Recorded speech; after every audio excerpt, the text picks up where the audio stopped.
So this is a response to a YouTube question we got. So here it is. Okay, so this person said, everyone gets grumpy and insecure.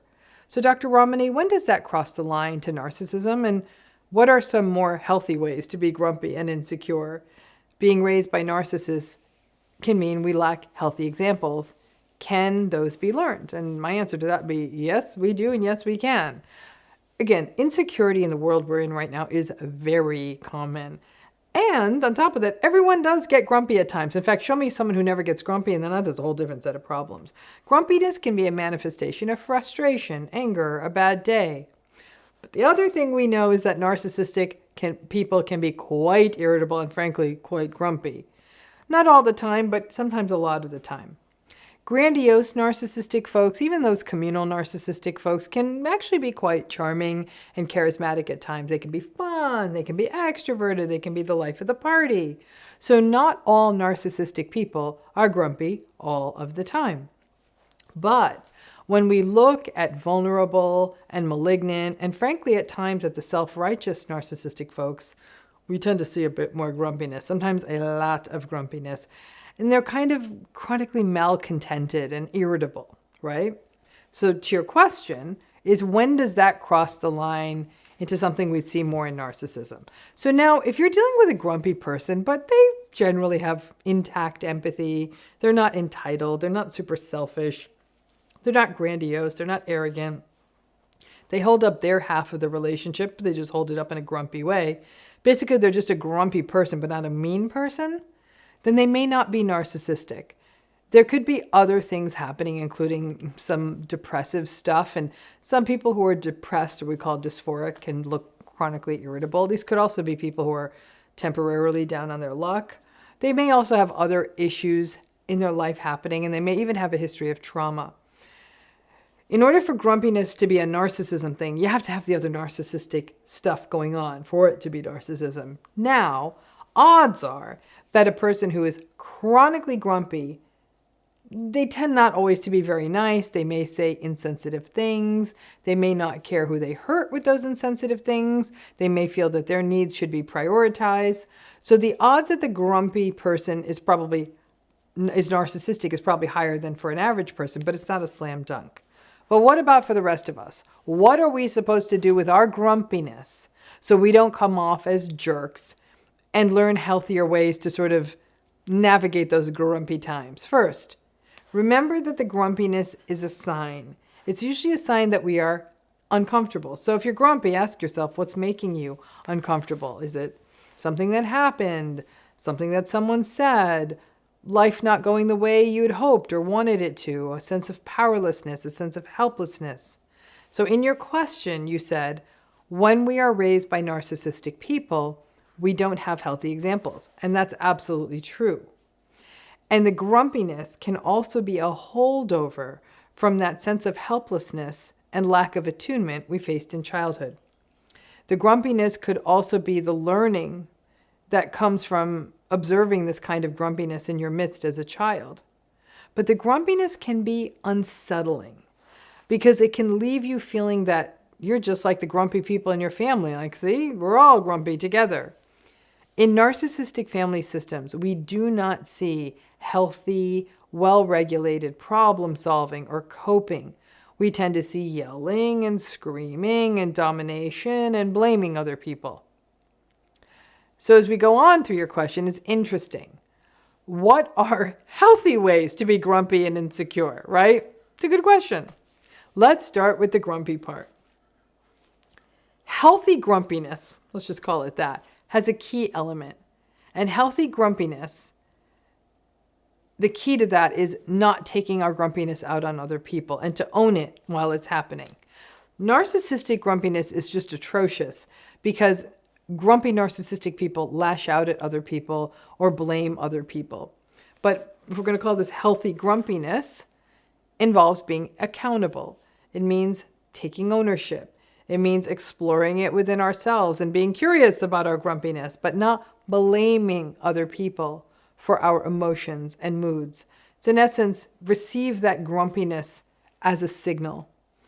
Maybe it's you need to take a minute to yourself or do something that helps you regulate that emotion. exercise or go outside or take a shower or breathe or meditate, do a hobby that you love, even get distracted just to get centered, or ask for what you need in a given moment. You might want to say to folks like, I think I need a minute. Emotions are often a sign for us to stop for a minute, maybe take care of ourselves, give ourselves a minute. And grumpiness, like all feelings, will pass. But when we're in the middle of the grumpy storm, we may have these uncomfortable thoughts, such as, I'm just like my grumpy narcissistic parent. I'm the one who's the problem. Emotions are just signs. You read them. You aren't defined by them. While you're in them, it feels like they're going to last forever, but they don't. And also recognize that you can regulate emotions in a healthy way, even though you were never shown that. Now, this issue of insecurity and talking about healthy insecurity, that's a different issue. The best way to make insecurity more healthy is to view it as vulnerability. What's the origin story of your insecurity? How does it protect you? What are the messages that you received about yourself through your life? Now remember, when narcissistic people are insecure, and all narcissistic people are insecure, it comes because of the delusional sense that they hold for themselves that they need to be perfect, that they have to be viewed as special and extraordinary, and anything that even pings in them a little sense that they're imperfect leads them to rage.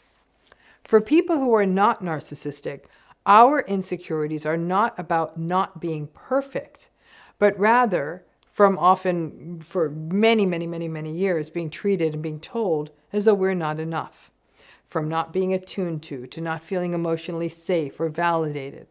Lots of people don't get that when they most need it, which is as children.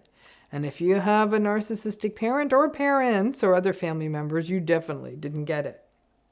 The insecurity that comes from having a narcissistic parent is about that inconsistency, that lack of psychological safety, of having to anticipate what your parent wants, of having to learn to read their mind and being what they want. And to top it off, narcissistic parents can withhold and withdraw when their child is not what they want them to be, or punish or shame the child when the child asks for anything that the parent doesn't want to be, and shames the child for the parent's own sense of inadequacy. Now, if that's not a recipe for insecurity, I don't know what is. Insecurity is often a sign that we don't feel fully psychologically safe or seen, that we're in a state or in a place where we can't show up as our true selves, or that we don't quite understand who our true selves are.